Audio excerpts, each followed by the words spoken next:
Neck and back pain are among the most common VA disability claims, and also some of the most underrated. Most veterans file these claims thinking pain alone earns benefits. It doesn't. The VA rates movement, function, and secondary damage, not how tough you are. In this video, you'll learn how the VA actually rates neck and back conditions, why most claims get stuck at 10% or 20%, the secondary conditions that raise ratings fast, how to document pain the VA can rate, and how Vet Mentor AI helps veterans build a winning spine claim strategy. The VA doesn't rate back pain.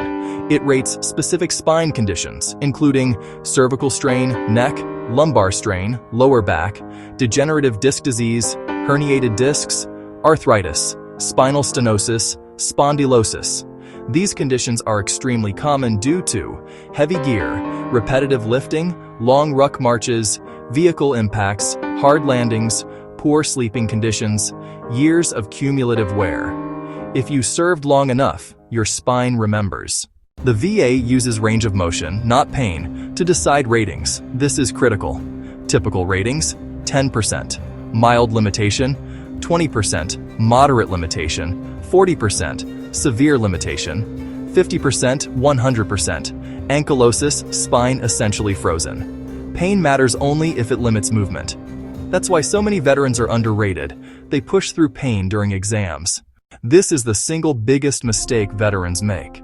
They move past the point where pain starts.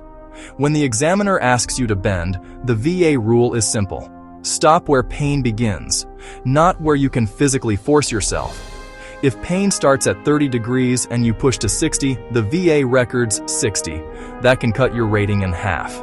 Pain onset, GERD rating evidence. Neck and back claims are approved through direct service connection, documented injuries, repetitive strain, line of duty incidents, physical MOS duties, secondary service connection. This is where claims get powerful.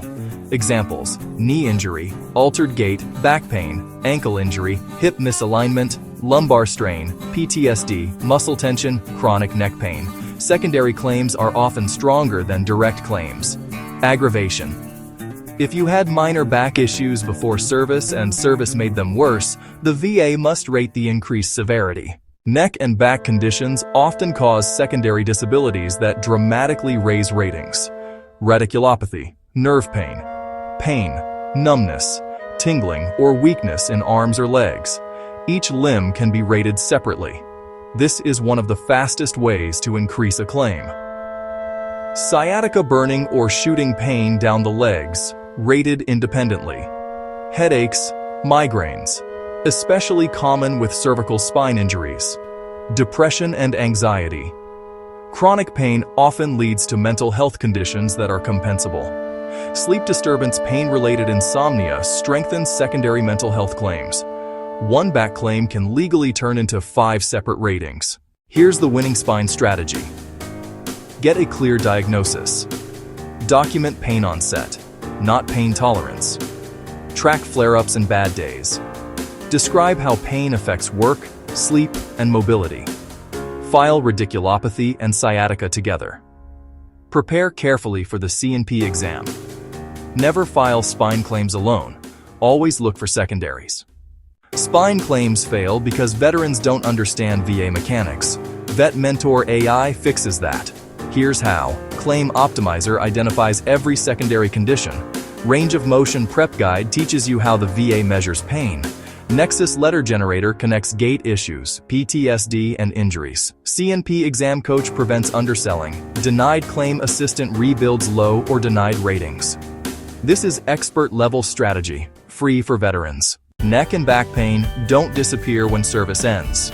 If your body paid the price, your benefits should reflect it. Visit Vet Mentor AI and build your spine claim the smart way. Your service earned these benefits. Let's make sure they're rated correctly.